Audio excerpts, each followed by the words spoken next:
देखते ही देखते बच्चे कब बड़े हो जाते हैं ना पता ही नहीं चलता है। मेरी बड़ी बेटी आज खुद नेल कट कर रही है। उसके नेल बड़े हुए थे तो मैंने बोला चलो मैं आपके नेल कट कर लेती हूँ। तो इन देर पतिदेव बोलने लगे कि नहीं आज उनको खुद कट करने दो, हाँ आप कब तक खुद ही खुद सारे काम करती रहोगी। तो मैंने ना नेल कटर ऐसे पकड़ा दिया, तो वो बाहर जाके मैं थोड़ी देर के बाद देखती हूँ कि वो सारे नेल कट कर रही है। तो मुझे बहुत ऐसे लगा कि देखो भाई बच्चे कितनी जल्दी बड़े हो जाते हैं। तो यहाँ पे मैं अंदर आ गई थी वापस, और ये कुछ बर्तन थे, साथ में पानी आ रहा होता है सुबह सुबह, तो मैंने पूरा ये शेल्फ वगैरह सब क्लीन कर दिया था। आज कुछ बनाने का मेरा प्लान नहीं है। आज जो कल की बची हुई चीज़ें उनको यूज़ करूँगी। जैसे एक कड़ी बची थी, डोसा बैटर बचा हुआ था थोड़ा सा, तो यही आटा गूंदा हुआ थोड़ा सा पड़ा है, तो इन्हीं सब चीज़ों से ब्रेकफास्ट वगैरह बनेगा आज। और उसके बाद जब मैं अंदर साफ-सफाई कर रही थी, तो कुशाग्री, एकाग्री मेरी दोनों बेटियाँ ना बाहर वो नेट लगा के टेंट बना के वहाँ खेल रही थी। तो यहाँ पे बंदर वगैरह भी आ जाते हैं, तो मैं उनको बार-बार बोल रही थी कि थोड़ा ध्यान रखना, बंदर आ जाते हैं। तो इसीलिए वो वहाँ खेल रही थी और मैंने अंदर पूरा साफ-सफाई कर ली। उसके बाद मैंने बड़ी बेटी की चोटी बना दी, उसको थोड़ा नहला-धुला के। साथ में मैंने उनके लिए डोसा बना दिया। डोसा का बैटर एक ही डोसे का बैटर था, साथ में चटनी थी, तो मैंने उनको बनाकर दे दिया। तो आज मैं जम्मू की राजमा बना रही हूँ। ये रेड कलर की छोटी-छोटी राजमा होती है ना, जो वही वाली राजमा आज मैं बना रही हूँ। तो सबसे पहले तो मैंने राजमा को धो लिया था, उसके बाद मैंने उसमें गर्म पानी, साफ वाला गर्म पानी डाल के उसको मैंने रख दिया। वैसे तो राजमा अगर आप रात को भिगो दोगे ना तो दूसरे दिन बहुत अच्छे से बनती है वो, लेकिन मेरे को इतना ध्यान नहीं था तो मैंने सुबह ही उसको भिगोया है। और अभी मैंने बेडशीट निकाल दी थी। आज मैं कॉटन की बेडशीट डाल रही हूँ, मतलब पहले मैंने गर्म बेडशीट्स डाली हुई थी, आज मैंने वो निकाल दी हैं, और ये कॉटन की बेडशीट आज मैंने निकाली है ट्रंक से, और आज मैंने इसको डाला है बेड पे। अब गर्मी बहुत हो गई है तो ये चीज़ें अब तो चेंज करनी पड़ेंगी।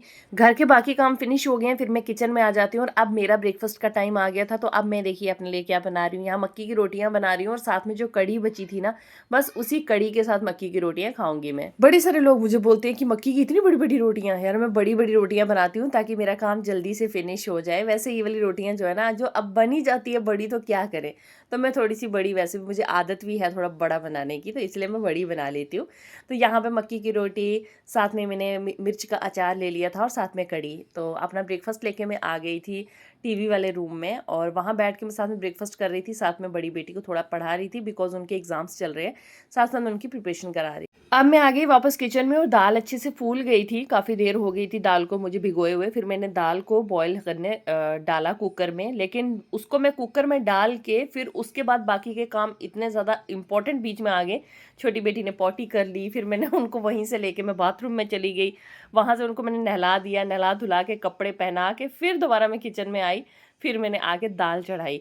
गरम गरम पानी में केटली से डाल रही थी, तो एकदम से ढक्कन खुल गया। तो थोड़ा सा ये टेंशन रहता है किचन में जब भी हम काम करते हैं। तो बस यहाँ पे मैंने दाल में ना, राजमा की दाल में थोड़ा नमक डाल दिया था, और उसको मैंने बॉईल करने रख दिया। दाल को मैंने बॉईल कर दिया था, और उसके बाद मैंने दाल को तड़का भी लगा दिया था। और दूसरी तरफ ना मैं लहसुन का पानी बना रही हूँ। ये पानी बना रही हूँ मैंने जो अपने किचन गार्डनिंग बना के रखी है, उसमें ना छोटे छोटे टमाटर के पत्तों के ऊपर कीड़े वगैरह लग रहे हैं, तो उसके लिए ये पानी बना रही हूँ स्प्रे के लिए मैं। तो लहसुन को अच्छे से पीस के मैंने बॉईल करने रख दिया था, फिर इसका स्प्रे करूंगी मैं उनके ऊपर। राजमा की दाल बनी हो और साथ में चटनी ना हो तो मज़ा नहीं आता। तो यहाँ पे मैंने पुदीना, थोड़ा सा प्याज, और साथ में लहसुन, इसको डाल के, और इसमें थोड़ा नमक मिर्च डाल के, नींबू डाल के, तो इसको मैंने पीस के चटनी बना दी साथ साथ में। हमारा लंच हो गया था। उसके बाद मैंने ये जो लहसुन का पानी बनाया है, इसको मैंने स्प्रे वाली बॉटल में डाला, और बाहर जो मेरे किचन गार्डनिंग में जो टमाटर के पेड़ हैं और छोटे छोटे पेड़ बाकी लगे हैं, उसमें कीड़े जैसे अभी लग रहे हैं, तो मैंने उसको अच्छे से स्प्रे कर दिया जाके। कुछ दिन पहले मैंने अपने घर के नीचे की तरफ एक क्यारी बनाई थी, और वहाँ पे कुछ बीज लगाए थे, तो ये बीज अब ना छोटे छोटे उग के बाहर आ गए हैं। तो बहुत अच्छा लग रहा था कि मैंने जो मेहनत की है वो मेरी मेहनत काम आई है। तो यहाँ पे अभी मैं गई थी एक बार देखने के लिए कि क्या क्या कुछ उगा है या नहीं उगा है। तो अब मेरी छोटी बेटी ने ना पॉटी सीट यूज़ करना सीख ली है, मतलब वो पहले से ही यूज़ कर रही है, लेकिन मेरे को ना थोड़ा सा भी रिलैक्स हो जाता है कि चलो भाई बाथरूम वगैरह बेड के ऊपर नहीं करती है। ये थोड़ा सा एक रिलैक्सिंग पार्ट मेरी लाइफ में इस टाइम चल रहा है, जो सबसे बेस्ट होता है एक माँ के लिए। और अब आ गया था पानी दिन का, तो बर्तन जो है लंच करके मैंने छोड़ दिए थे, क्योंकि जब पानी आता है ना 3:30 पौने 4 बजे पानी आता है, उस टाइम पे ना इतने अच्छे से बर्तन धुल जाते हैं, काफ़ी अच्छा प्रेशर में पानी आता है। तो मैंने बस उसी टाइम पे बर्तन धोने होते हैं, तो सारे बर्तन धो लिए। फिर मैंने यहाँ पे कढ़ाई में थोड़ी सी दाल बची थी, तो मैंने सोचा ये दाल भी निकाल देती हूँ एक कटोरी में, और कढ़ाई को भी धो देती हूँ। तो यहाँ पे पूरी किचन के मेरे सारे बर्तन क्लीन हो गए, शेल्फ मैंने अच्छे से क्लीन कर दी थी। और ये सारे काम हमारे डेली के सेम टू सेम हमेशा ऐसे ही चलते रहते हैं, साथ साथ में गैस भी क्लीन हो जाती है।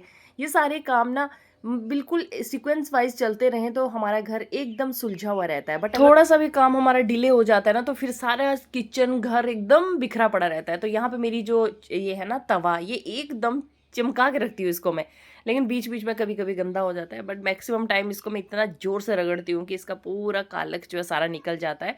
और यहाँ पे अब मैं आ गई हूँ अपने बैकयार्ड में, जो एक छोटा सा एरिया है हमारे क्वार्टर के बाहर। तो यहाँ पे ना बेड रखा हुआ था बड़े दिनों से, पतिदेव बोल रहे थे, मैंने ना इसको फोल्ड करके रख दिया था, पीछे बारिश हो रही थी।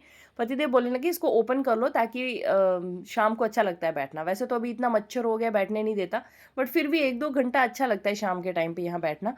फिर मैंने इसको बेड को अच्छे से यहाँ बिछा दिया और बेटी वहाँ पे मेरी खेल रही थी बाहर ही। फिर मैं आ गई अंदर, और अब ये जो अंदर मेरा एक सिंगल बेड लगा हुआ है ना एक रूम में, इस बेड के ऊपर से अब मैंने बेडशीट चेंज की है। तो जैसे सारे घर की बेडशीट सब चेंज हो रही हैं, वैसे 2 ही बेड हैं, तो दोनों की मैंने कॉटन की बेडशीट सब डाल दी है। फिर उसके बाद कुछ अपने घर वालों से बातें कर रही थी, साथ में चाय पी रहे थे पतिदेव, और उनके साथ बैठ के थोड़ा सा टाइम स्पेंड किया। उसके बाद हमने मटर छीले और डिनर बनाए। तो यही था आज का व्लॉग मेरा।